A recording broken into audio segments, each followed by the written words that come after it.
Hello and welcome to the Villa Park podcast. It's me, Rich, and I'm back with a special opposition preview. And in the away end with me today is Ricky from Last Word on Spurs. Ricky, how are you doing, mate? Rich, I'm good. Thank you for asking. I'm good. Thank you for asking. Probably better than what you probably are as we record today. Obviously, I've come off the back of just seeing off City in the Carabao Cup, ending their unbeaten start to the season. I think there were 21 games unbeaten since December away from home. So, yeah, feeling good as a Spurs fan, which I can't say I felt really often in the last 12, 18 months. It's been up and down, but you've caught me on a good day on the back of a good result. This is it. This is it. Obviously, after the disappointment of Sunday, you won a game straight after to put things right, and you've definitely managed to do that with that result on last night, on Wednesday night, as we're recording on Thursday, against Man City in the Cup, and that takes you into Sunday's game in good spirits. It does. I mean, we have had a number of injuries that have come off the back of that win against City, so it has come at a cost. It looks like Mickey van der Ven probably will be missing out for the game against Villa. Pulled up with a hamstring injury, so we're waiting on further news from Ange Postecoglou on that. Timo Werner went down in the latter stages of the game, although Timo's, I don't think, seen as a starter despite him scoring last night. Romero also went off with a bit of fatigue. So I think, to be fair, the win has come along at a good time, but it has come at a cost, in which I think Villa, as much as I'm so happy with the win against City, I think it will come at a cost for Tottenham. I think Villa have got a really good opportunity heading to Spurs at the weekend to continue their, I think, unbeaten run, which stretches over about a couple of months now for Villa away from home. So really good opportunity for them. Yeah, we've actually been pretty good away, like better recently away from home than we have been at home. I think sometimes the tactics that Unai Emery adopts suit our tactics away from home. The substitutions that he's able to make, the likes of John Duran coming on, the likes of Jacob Ramsey, Ian Maatsen have been able to come on and maybe impact games. But on that, what have you kind of made? I mean, before we got onto the show, what have you kind of made of Villa's start to the season and almost sort of Villa under Unai Emery? I've been really impressed with Villa. I think it's just been, I mean, since Gerrard left the club and what Emery's done there, I mean, it's transformational, really. The club were looking like they're only heading one way in terms of the table. Emery came in and not only stabilised them, seems to have absolutely transformed the football club. And I think Villa fans might not be happy with me saying this. I'd look at Emery now and what he's done there. It is quite incredible, really, when, with no respect to Villa, because Villa are a big, big football club. I'm not one to sit here and dismiss size of the football clubs. Villa are a big, big football club, but Emery's standing in what he's done there. I'm surprised that we haven't seen more links to the likes of the United job for Emery and some of the bigger jobs out there. I'm not trying to link your manager away, but I just think the job he's done there has been absolutely phenomenal. And, it kind of shows you that job he took at Arsenal probably was just like wrong time, wrong moment. I think if you're going to take a job like that, probably don't want to follow Arsene Wenger at the time. Yeah. And it just kind of shows you what a job he's done at Villa. It's remarkable, really. Got them playing some wonderful football. Got them in the Champions League. I mean, it's ironic to think Villa a couple of seasons ago, you go back when a championship. So it's an unbelievable journey they've had. And credit to the Villa fans. Look, I think what I will say is whenever you come to the Tottenham Hotspur Stadium before that White Hart Lane, probably one of the best away support of fans I ever see. Always stick behind the team, win, lose or draw. So I'm happy enough to say, look, from my perspective, enjoy what you're going through at the moment. And yeah, hopefully for Villa fans it goes well, but not too well, of course, when we're up against each other. Yeah. No, very, very good of you to say. And to be fair, I do think a few clubs had come asking. I think Bayern Munich, there was talk that they were interested in Emery. Man United would have obviously been, but there's a lot of things in Villa that they've kind of built around him. Now there will come a time that he will potentially move on, but I think we've got him for for a little bit more time yet. Let's hope. But a manager who has also transformed, I guess, the fortunes of a football club is Ange Postecoglou. Maybe been a little bit more rocky this season. A few more ups and downs. But what have you made of Ange and his kind of turnaround and everything he's done at Tottenham? Well, I think the one thing I can say about Ange is, look, he's given us an identity. I think everyone knows the way Spurs are going to play under him, which, to be fair, when you compare that to like Erik Ten Hag, who just lost his job at United, one of the biggest criticisms of Ten Hag was that you never knew quite what he was going to do. He would tweak it every single week, wouldn't really have an identity. I think the one thing we can say with Ange Postecoglou is that he's given Spurs an identity. Is it the identity we all want? I think some are very much on board. I think some still need to be persuaded this is going to work long term, because when you are playing such a high abrasive line, that does lead to obviously the opposition catching you out, scoring goals, conceding chances. But in terms of the season overall for Tottenham, this one, it's been a bit of a weird one because it feels that we probably should have more points on the board when you get performances. We've had a couple of really diabolical displays, Coventry and the Cup being one, with the away second half against Brighton, which we collapsed after being 2-0 up.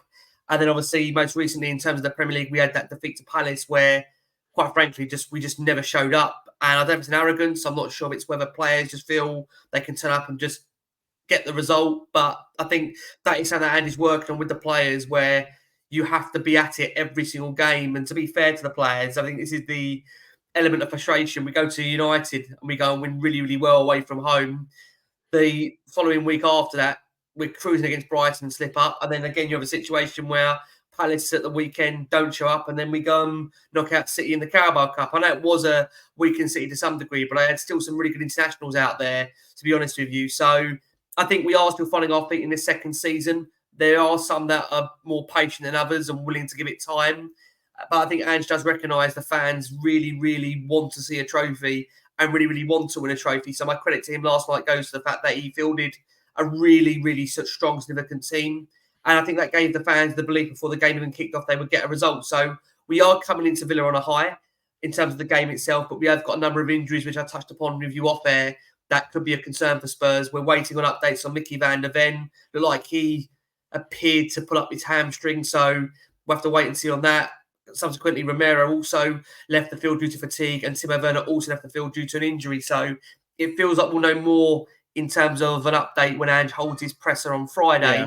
So difficult really to say where Spurs are in terms of the squad going into Villa at this stage. But we know we're facing a really good Villa side that have been unbeaten away from home in the last couple of months. Yeah. And going on to Sunday, you mentioned kind of potential injuries. Is Son still injured, or is he back now? So Ange did say before the game against City that he would expect Son to play one of the two. So it appears that Spurs have just been taking a precaution and he'll be back for the weekend against Aston Villa, which, I mean, look, Son on his day is a great, great player. I think the problem we've had with Son is that we take him all around the world to Asia and he goes and flies everywhere as well for his country, respectively. And he's absolutely knackered. He's just burnt out. So I think look, the rest will probably do him the world of good. Hopefully he'll come back absolutely firing on Sunday for Tottenham.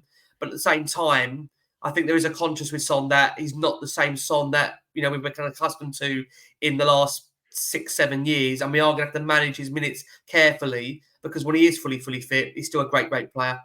Yeah. So you talk about you know what you're going to get with Ange. So with at risk of asking a silly question, is there going to be any kind of difference in approach to Sunday's game against, an Aston Villa side that, won last season at the Tottenham Hotspur Stadium? Or is it just, look, this is how we play regardless of the opposition?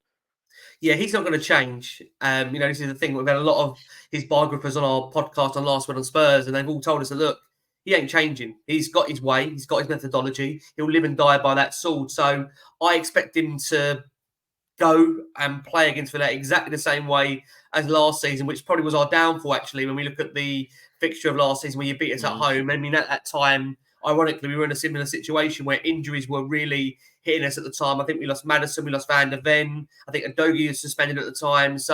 Or he might have actually played that game at White Hart Lane, had a terrible back pass in the lead up to one of the goals. But I think, look, when Spurs play well, they are really good to watch and obviously be joyful about. The problem is that the thing with Spurs is when the going gets tough and it's up against them, they don't seem to really be able to turn it around. And that's more away from home than at home, to be fair. I think Spurs have shown at home recently they've gone behind to Brentford, they've gone behind to West Ham, they've come back to win the game. I do worry that the exertions of that Carabao Cup tie and the effort and commitment put in there, I think, will be a problem for us on Sunday against the Villa side that I think will be looking for a reaction on the back of your own cup exit to Palace and will want to continue the start of the season you've had in the Premier League. So I'm expecting a very, very tough game. I'm under no illusions that I don't think it'll be easy. I think, again, I have to put into perspective, it's a Villa side, I keep on saying this, that have been unbeaten for a while away from home. Yeah. And I'm just a realist. I don't think it'll be an easy game for Tottenham. Certainly won't be, a gulf in the scoreline. So it'll be, I'd like to think it'll be a close game, but I think Villa probably go into it as slight favourites given their current form at the moment. Oh, that's a big call. That I wouldn't quite say that. I think Tottenham are such a force at home. Like, but I do kind of understand what you're saying is if you can withstand that onslaught for the first 30 minutes or so with Tottenham, and then get a bit more of a foothold in the game, you can then start maybe to pick some holes in later on down the line, particularly with bigger players that maybe, or good players that Villa have got, or changes that they can make. And that's been the big thing about Villa this season. I think there was a stat. I think us and one or two other clubs have had the most goal contributions from substitutes this season. So it's like, John Duran comes on, he's already scored 8 goals in all competitions. It's Jacob incredible. Ramsey can come to on. have him, I've got to say, Rich, on that point, there's clubs out there that are looking for one striker. Villa have got 2 strikers that in Watkins and Duran are unbelievable. I mean, I think probably the question I've got to ask you is, do you feel confident that you'll be able to keep both? I mean, that's not me trying to sell your players. It's just that uniquely, both of them have got such attributes where you'd be blessed to have one, but you've got 2 at the moment there. It's a weird one because at the start of the season, or before the season started, it was like, Villa fans, because John Duran did that kind of flirting with West Ham and he was linked with Chelsea as well, and he probably was on the verge of going. If they'd have offered that £4 or £5 million more, he probably would have gone. But and a lot of it, as it is on X and on social media, it's like, get rid of him. We don't want to see him in the Villa shirt again, all that kind of stuff. And then he scores against West Ham. He scores the winner, and it's like, oh, well, maybe we'll forgive him a little bit more. Then he scores the winner against Everton, that worldly goal. It's like, right, everything's all forgiven. And now he's just completely changed character. And it's almost to the point of, do you know what? If we were to lose a striker, we don't want to lose any strikers, but if we were to sell one, it will probably be Ollie Watkins, just based on the potential, based on the attributes. But yeah, it's incredible having both of them available. And I know Unai is trying to work on ways that they both can play together.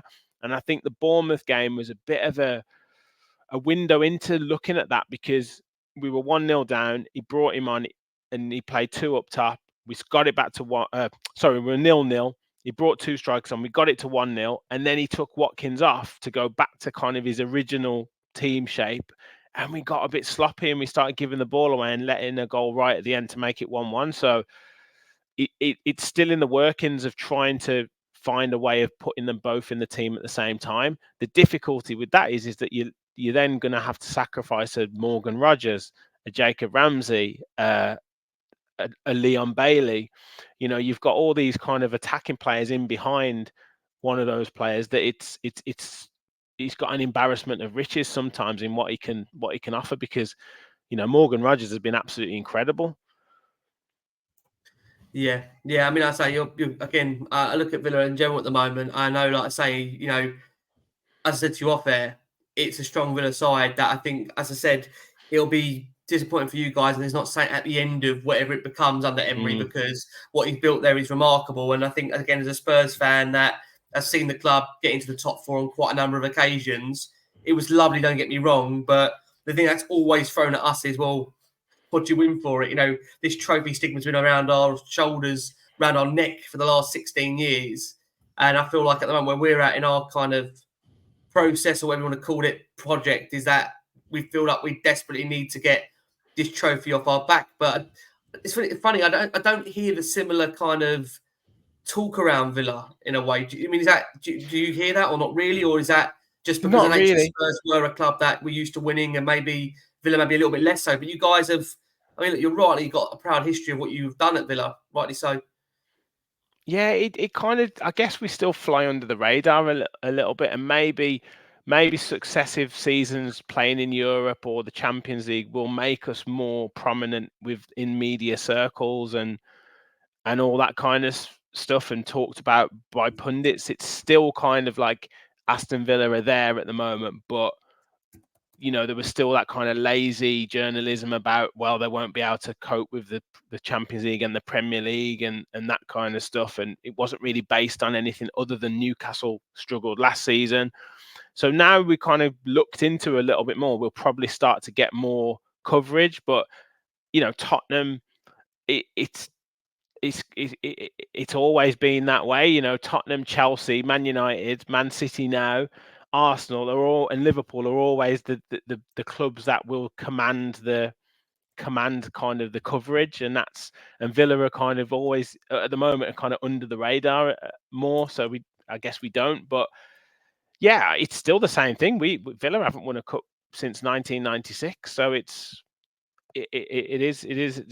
is a disappointing one, but we're just on the crest of a wave at the moment of being from where we were, like you said, and now kind of in that Champions League situation, which is just incredible. So yeah, we're happy with it, mate. But sometimes it can be a bit frustrating to kind of not necessarily get the credit or get the coverage, and then other times it's like we love being under the radar. We love it if the focus is on Tottenham or Chelsea or whoever.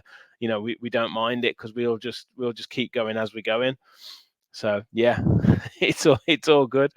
With regards to Spurs and Sunday, where do you think, or who do you think players wise are kind of threats for Villa to really concentrate on? Is Johnson's obviously scored quite a few goals. Maddison seems to do some really good stuff, but then he's been maybe the first one to be taken off. Solanke's has scored a couple of goals, seems to be playing well, but maybe hasn't quite hit his rhythm yet. Who are the kind of main players and that we need to watch out for?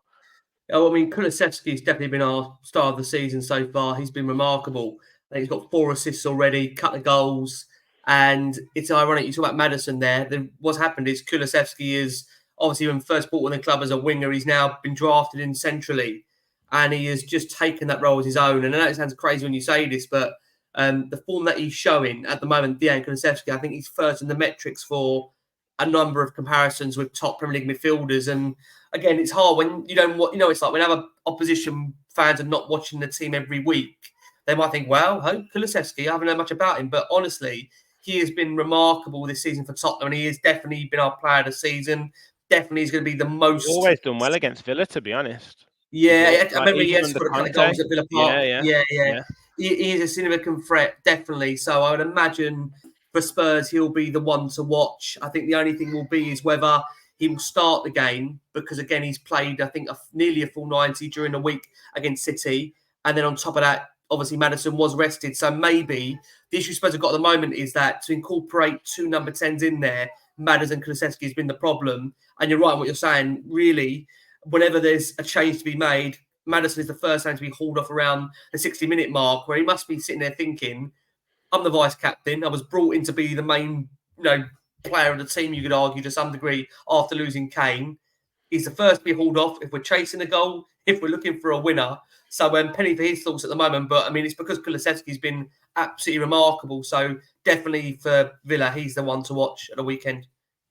Yeah. And who from a Villa perspective, I know we've talked about a couple of players, but who are you kind of most concerned about from a Villa perspective? I mean, I've got some good players there.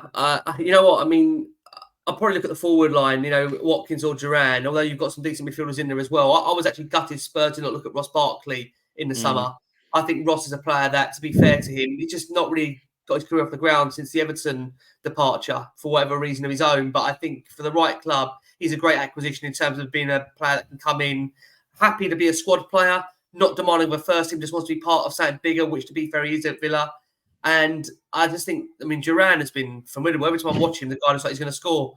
So, yeah, I'm very envious, to be honest with you. Don't get me wrong. I think Solanke will come good in time. I think, when you're paying a lot of money for a player, there's always going to be spotlight on him. He's got a couple of goals to date.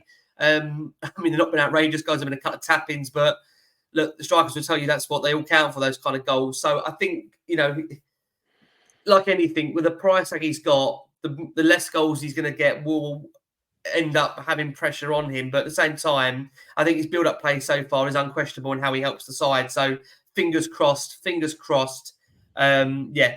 Solanke will come good for Tottenham, but definitely for me, Duran and Watkins will be the two men to watch. And it's depending on whether Emery will play them together or he'll play one or the other. I guess we'll see, because I believe Duran played a lot of the game against Palace in the week, right? He did. Yeah, he did. Yeah. It's likely to be Watkins. Morgan Rogers will come back in.